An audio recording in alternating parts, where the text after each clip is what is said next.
बहुत भल लगिला। वाह ये तो बढ़िया कथा कहलानी राम।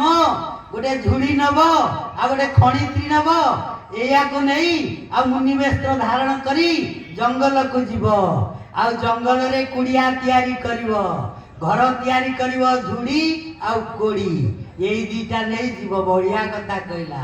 अथ चिरानी कैकेयी सोइया माऊ राघव बाघ परुधेती मनौ बेटीर पत्रका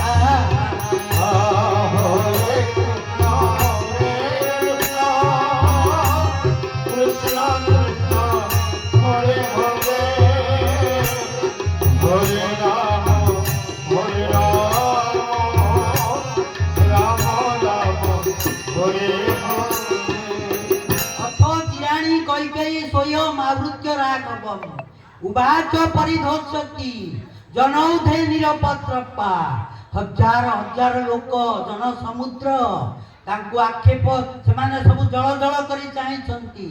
कैकेयी निर्देश दउची मंथरा तुमे जाओ से भंडार घरु ये मुनि वस्त्र दीटा आनिबो आ झुड़ी गोटे कोड़ी आनी तांको धरेई दियो। मंथरा धड़पड़ हेई धाइची। सबु जनता त्राही त्राही डाकुछंती ए कोन घटना होउची। डाकुछंती मंथरा तुमे ए काम करि परिबो नाही करि परिबो ना। कैकेयी कहूची तुमे किए से मंथरा जीव ताकू आनिबो। कहूची मु कैकेयी मु राजमातार निर्देश दउची तेणु मंथरा जीव एवं आनिबो एई वस्तु आनिबो। अथ चिराणी कैकेयी स्वयं आहूत्य राघवम उवाच परिदोषति जनौधे निरपत्रपा। झुड़ी कोड़ी आनी थोई देला प्रभुंकर पाद पाखरे आ गामुछा दीटा देई देला। दीटा गामुछा पिनंती मुनि ऋषि गोटे कांधरे पकांती आ गोटे फाल्टा करी के बेढेई की रखितांती। ए किनो अति बेसी रे 3 हाथिया हेतिबो गामुछा दीटा सेई गामुछा दीटा आनी देई देला। अथ चिराणी कैकेयी स्वयं आहूत्य राघवम उवाच परिधत्स्यति जनौधे निरपत्रपा। नियो रघुनाथ यही वस्त्र पिंधि जाओ। वाल्मीकि कहउछंती आज्ञा सिंह कबल रे सुगाळ पड़े एटा स्वाभाविक कथा किंतु आजी गोटे सुगाळ कबल रे सिंह पड़ी जाइछि। बोलिए भक्तवत्सल भगवान की जय। सिंह किए ना पुरुष सिंह प्रभु रामचंद्र। सुगाळ किए ना कैकेयी। ये कैकेयी कबल रे ये सुगाळ कबल रे सिंह पड़ी जाइछि। सिंह तार समस्त पराक्रम को भूली जाइछि। से कौन करी पारे ये कथा मध्य तार चिंताधारा नाही अछि ना। चिंताधारा अछि किंतु मर्यादा पुरुषोत्तम सबु क्षेत्र रे मर्यादा प्रदर्शन करिवे। माँ कहउछंती ए कथा मानिबा पई तेणु मते मानिबा को पड़िबो।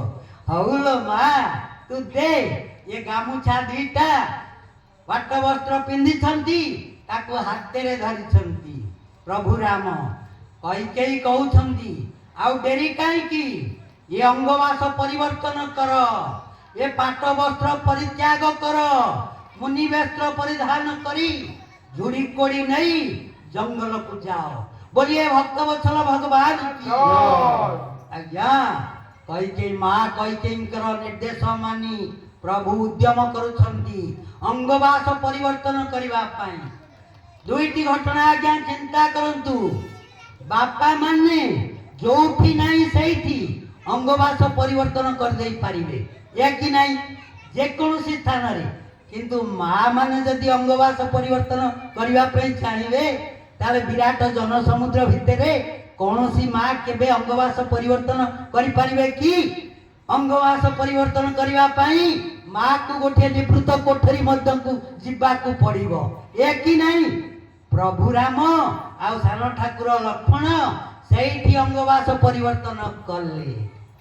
अध्यात्म परिधानार्थम सीता कौशेयवासिनी संप्रेक्ष चिर संत्रस्ता पृषति बागुरामिव ବାଗୁରା କହିଲେ ଜାଲ ଭିତରେ ହରିଣୀ ପଡ଼ିଲେ ସେ ଯେମିତି ଥରୁଥାଏ, ଭୟରେ କମ୍ପୁଥାଏ, ମା ସୀତା ଠିକ ସେଇଭଳି ଭାବରେ ଥରୁଛନ୍ତି।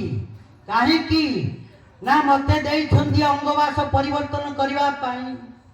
ଏ ବିରାଟ ଜନ ସମୁଦ୍ର ଭିତରେ ମୁଁ ଅଙ୍ଗ ବାସ କେମିତି ପରିବର୍ତ୍ତନ କରିବି ବୋଲି ଏ ଭକ୍ତବତ୍ସଳ ଭଗବାନ କି ବଦ୍ଧ ଅଶ୍ରୁ ସମ୍ପୂର୍ଣ୍ଣ ହରେ କୃଷ୍ଣ ହରେ କୃଷ୍ଣ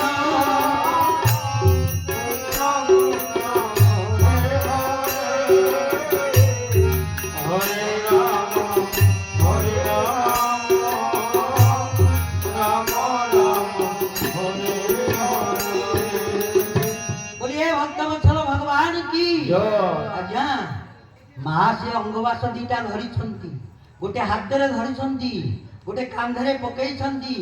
କୃତ୍ୱା କଣ୍ଠେ ସ୍ମଶା ଚିର ଏବଂ ତାଙ୍କୁ ଲାଜ ଲାଗୁଛି ସେ କେମିତି ଏତେ ଲୋକଙ୍କ ଭିତରେ ଅଙ୍ଗବାସ ପରିବର୍ତ୍ତନ କରିବେ। କାନ୍ଦୁଛନ୍ତି, ଅଶ୍ରୁ ସମ୍ପୂର୍ଣ୍ଣ ସମ୍ପୂର୍ଣ୍ଣ ଅଜସ୍ର ଜଳବିନ୍ଦୁ ବହି ଯାଉଛି ତାଙ୍କ ନୟନରୁ। ତାଙ୍କ ଲୁଗାପଟା ସବୁ ଭିଜିଗଲାଣି। କଥଂ ନୁ ଚିରଂ ବଧ୍ନନ୍ତ ମୁନୟଃ ବନବାସିନ। କହୁଛନ୍ତି ଏ ବନବାସୀ ମାନେ ଇଏ କେମିତି ଏ ଦିଟା ଲୁଗାରେ ନିଜର ଲଜ୍ଜା ନିବାରଣ କରନ୍ତି ମୁଁ ଜାଣିପାରୁନାହିଁ ବୋଲି ଏ ଭକ୍ତବତ୍ସଳ ଭଗବାନ କି କଥଂ ନୁ ଚିରଂ ବଧ୍ନନ୍ତ ମୁନୟଃ ବନବାସିନ ଇତିହ କୁଶଳ ସୀତା ସାମୁ ମୋହ ମୁହୁ ମୁହୁ ମୁହୁର୍ମୁହୁ। ବାରମ୍ବାର ସେଇ କଥା ଚିନ୍ତା କରି ଅତ୍ୟନ୍ତ ବ୍ୟାକୁଳ ହେଉଛନ୍ତି। ରାମଂ ପ୍ରେକ୍ଷତୁ ସୀତୟା ବଧ୍ନନ୍ତଂ ଚିରଂ ଉତ୍ତମ। କହିଲେ ହେ ସୀତା ତମେ ଛିଡ଼ା ହେଇଛ କାହିଁକି? ମା ସୀତା ଷ୍ଟାଚୁ ଭଳି ଛିଡ଼ା ହେଇଛନ୍ତି, ପ୍ରତିମା ଭଳି ଛିଡ଼ା ହେଇଛନ୍ତି, କିଛି କରିପାରୁନାହାନ୍ତି। ପ୍ରଭୁ ରାମ କହୁଛନ୍ତି ଆରେ ବାଃ ମୋ ମା ତ ବଢିଆ ବସ୍ତ୍ର ତମକୁ ଦେଇଛନ୍ତି, ତମେ ସେ ବସ୍ତ୍ର ପିନ୍ଧୁନା କାହିଁକି? ତମେ ପିନ୍ଧ, ଚଞ୍ଚଳ ଚାଲ ମୋ ସହିତ ଜଙ୍ଗଲକୁ ବୋଲି ଏ ଭକ୍ତବତ୍ସଳ ଭଗବାନ କି ଅନ୍ତପୁର ଚରା ନାର୍ଯ୍ୟା ମୁମୁଚୁ ବାରି ନେତ୍ରଜ ଉଚୁଷ୍ଟ ପରମାୟାସ୍ତାନ୍ ଯୋଳଂ ତେଜସ ଉବ୍ରବୀ। ସବୁ ଅନ୍ତପୁରାଚରା ନାର୍ଯ୍ୟା ଯେତେ ସ୍ତ୍ରୀ ଲୋକମାନେ ସବୁ ଥିଲେ ଆଜ୍ଞା ସେମାନେ କେହି ପାଟି ଖୋଲୁ ନଥିଲେ ଏପର୍ଯ୍ୟନ୍ତ। ଏବେ ପାଟି ଖୋଲିଲେ ନା ନା ଆରେ ସୀତା ତୁମ ସହିତ ଯିବ ନାହିଁ, ଯିବ ନାହିଁ, ସୀତା ଯିବ ନାହିଁ। ପିତୃବାକ୍ୟ ନ ତୁମକୁ ତୁମ ବାପା ଏ ଜଙ୍ଗଲକୁ ଯିବା ପାଇଁ ନିର୍ଦ୍ଦେଶ ଦେଇଛନ୍ତି, ସୀତାଙ୍କୁ ଦେଇନାହାନ୍ତି। ସୀତା ଯିବେ ନାହିଁ, ତୁମେ ଯିବ ଯଦି ଚାଲି ଯାଅ, ଯାଅ ଯାଅ ପଳେଇ ଯାଅ, କିନ୍ତୁ ସୀତା ଯିବେ ନାହିଁ।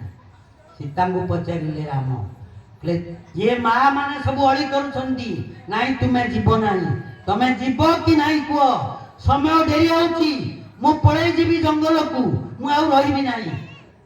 सब जनता पचारुछंती माल तू जाना से जंगल रे जो भयावह दृश्य अछि, जो दुर्घटनार सम्मुखीन हबार अछि, संभावना अछि, तू ताकू एड़ेई पारिबु नाही, तू स्त्री हिसाब रे संभाली पारिबु नाही, तू जाना जाना। ना नहीं आज्ञा मु चली जीवी, मो स्वामी दंडकारण्य रे बुलिबे, कंटा बन रे बुलिबे, आउ मु देवलीला होमी अयोध्या सिंहासन रे पाटराणी साजीबी, ता हे परिबो नाही। मो स्वामी को जो दुख दिया जायछि मते से दुख दिया नगले भी मु निज निज इच्छा रे चली जीवी। आज मां सीता मध्य चली जाउछंती, पिंधी पारिले नाही, पाट वस्त्र उतारी देवाकू कैकेयी चेष्टा कले, सबु लोक झुंकी आसिले। ए कैकेयी बहुत बहुत बढ़िया कथा हे गला, आउ सीमा टपी गला, आउ किछि करि परिबु नाही। मां सेमती हाथ रे खंडे धरिछंती, कांधरे पकेइछंती, चाली जाउछंती। सेते बेले दशरथ डाकुछंती, द्रक्ष सदई बकई केई पशु ब्याल मृग द्विज रामेण सह गच्छन्तु पादपांच तदन मुखा। अद्भुत दृश्य है सेठी कौन ना माटी तलर जीव सब किए जानती।